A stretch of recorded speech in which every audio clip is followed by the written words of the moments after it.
સામાન્ય વ્યક્તિ જ્યારે કોઈ ગુનાહિત પ્રવૃત્તિ કરે છે અને તેની ઉપર ફરિયાદ થાય છે ત્યારે તેને જ્યારે કસ્ટડીમાં મૂકવામાં આવે છે ત્યારે તેની પાસેથી તમાકુ, રૂપિયા, મોબાઈલ સહિત તેને લઈ લેવામાં આવે છે અને લીધા બાદ જ તેને કસ્ટડીમાં મૂકવામાં આવે છે। પરંતુ પાટણ જિલ્લાનું એક પોલીસ સ્ટેશનમાં જે આરોપી હતો, આરોપીને કસ્ટડીમાં મૂકવામાં આવ્યો અને કસ્ટડીમાં મૂક્યા બાદ આ આરોપી મોબાઈલમાં જંતર મંતર કરતા હોવાનો એક વિડીયો વાયરલ થયો છે। કયા પોલીસ સ્ટેશનનો વિડીયો છે અને કોણ છે આરોપી તેની વિગતે વાત આ વિડીયોમાં કરવી છે। વૈષ્ણવજન તો તેને કહીએ જે પીડ પરાઈ જાનાને રે।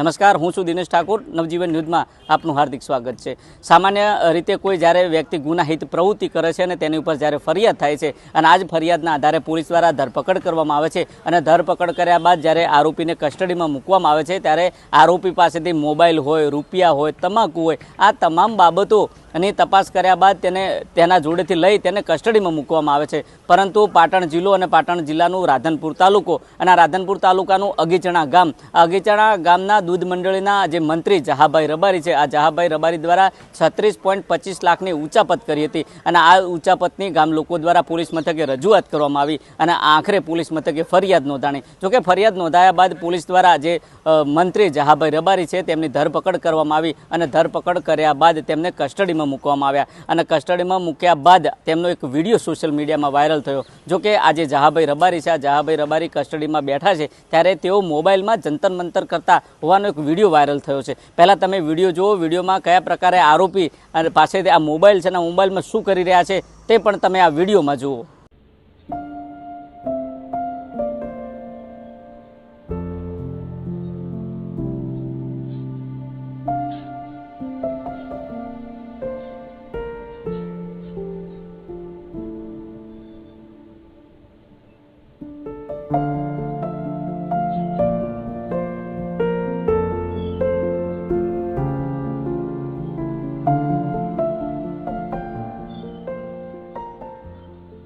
તમે જો જે પ્રકારે જહાભાઈ રબારી જે મંત્રી છે, આ મંત્રીને તેમની સામે ફરિયાદ થઈ અને ફરિયાદને લઈને તેમને કસ્ટડીમાં મૂકવામાં આવ્યા। પરંતુ કસ્ટડીમાં મૂકતા પહેલાં જે જવાબદાર જે અધિકારી છે, જે બીડ જમાદાર છે, જે પીઓસો છે, આ જ્યારે કોઈ આરોપીને કસ્ટડીમાં મૂકવામાં આવે છે ત્યારે તેની તપાસણી કરવામાં આવતી, ચકાસણી કરવામાં આવતી હોય છે। તેની જોડે રૂપિયા હોય, તમાકુ હોય, મોબાઈલ હોય, એ તમામ બાબતો લીધા બાદ તેને કસ્ટડીમાં મૂકવામાં આવે છે। પરંતુ અહીંયા તો આ જે આરોપી છે, આરોપીને વીઆઈપી ટ્રીટમેન્ટ આપી હોય તેવા લોકો સવાલો થઈ રહ્યા છે। કારણ કે આ જે આરોપી છે, આરોપીને પાસે મોબાઈલ હતો તો તેની પાસેથી મોબાઈલ કેમ લેવામાં ન આવ્યો અને તેની ચકાસણી કરી તો ચકાસણીમાં કેમ આ બાકી રાખ્યું અને મોબાઈલ હતો તો લીધો કેમ ના અને મોબાઈલની જે હતો તેની જોડે તો ચકાસણી કેવી રીતના કરી, મોબાઈલની ચકાસણી કર્યા વગર તેને કસ્ટડીમાં મૂક્યો કેમ, તેવા સવાલો લોકોના મુખ્ય થઈ રહ્યા છે। ત્યારે આ તમામ બાબતને લઈને રાધનપુર પોલીસ મથકના પીઆઈનો મેં ટેલિફોનિક સંપર્ક કર્યો ત્યારે પીઆઈ કહ્યું કે હું હમણાં આ ચોથા મહિનામાં જ મારું ટ્રાન્સફર થયું છે,